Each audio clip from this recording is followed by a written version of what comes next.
Hello to you and welcome. Bienvenidos a Adelante, Chicago. I'm Lourdes Duarte. Thank you so much for joining us today. Well, Latinos have been making stunning gains when it comes to college enrollment, but just like everybody else, they struggle on finding ways to pay for the rising cost of a college education. Well, now legislators are stepping in to help some of those undocumented students have the same access to financial aid as everyone else. And joining us now to explain on this new effort is State Senator Iris Martinez. Always nice to see you and have you here. Good to see you too, Lourdes. Thank you for the invitation. This is going to be a fun conversation. So we've already done things in the past to make sure that these undocumented students who want to go on to college and graduate have access to some financial aid. But now you want to take it a step further. What's the next step? I think it's a matter of, if we've invested thus far into these young, men and women from primary to secondary, education, why not continue in college? And right now, the biggest hurdle is that they because they are undocumented, they don't have access to any kind of financial aid. And what we're trying to do, I'm presenting a bill now in January that will give them that access. Hopefully, they will be able to apply just like any other student on a very competitive basis. The only difference is that they will not be able to apply for MAP grants, knowing that our budget, we haven't still passed our budget. But the MAP grant is something that I think during the conversations in Springfield last year, the Representative Hernandez had. I think there were some legislators are a little bit concerned because, again, we're cutting into already, money-strapped financial aid that's out there. This opens it up to all the other grants that are available, scholarships that are available to any regular, college student. The universities, it's a 4-year public university, are the ones that will be able to open up their type of scholarship grant opportunities to the undocumented. And I think it's just an opportunity for us to continue to grow, our professionals, our next healthcare professionals, police, fire. I mean, everything that has to do with, being able to get an education.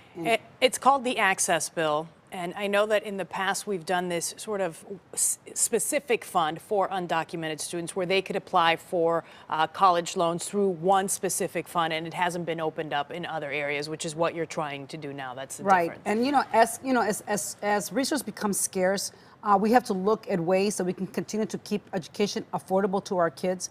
Our undocumented kids, unfortunately, don't have that kind of access because of their status in this country, in the States. So we want to do one step further. We want to say, if we've invested this thus far in our young men and women through our, through our elementary and high schools, we need to make sure that we're able to give them the opportunity. It will be done on a competitive basis, and they would, every university out there that has all types of scholarships will now open it up to the rest of the kids. Let me hit you with the other side of this, which is critics that would say, why are we going to provide this financial aid, which, as you said, there are already limited resources for students that are out there, and now we're opening it up to undocumented students.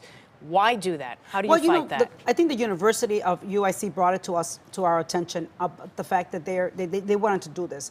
When we talked to some of the presidents of the universities, they said they have a lot of bright, young, undocumented, young men and women that, should be able to apply and be able to get, these scholarships.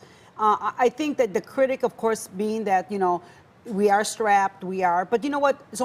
This will make about 1,500 young men and women eligible, and they will compete like any other.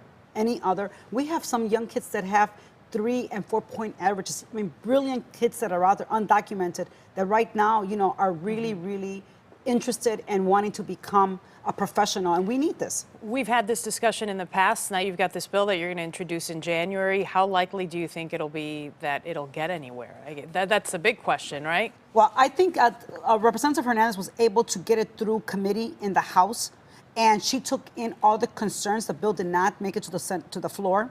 There was a short debate on it, and I think she took in all the different concerns of many of the legislators, the Republicans especially, what their concerns were. Former Governor Egger is very much on board with this bill. He thinks it's a great thing. He wrote a great article about it. Also, the fact that we took all of the concerns and we've created we've put the legislation to work in the sense where to address the issues that the concerns, and the fact that we have a bipartisan group out there. I mean, you're talking about universities, talking about businesses, we're talking about former governors. I mean, that are actually interested in seeing this because, you know, this is the makeup of the future for us. And I think it's a great thing. And I think I'm going to work real hard to get it passed. All right. Thank you so much. Iris Martinez, state senator working on the access bill. I'm sure we'll hear a lot more about it. Absolutely. All right. Thank you, Iris.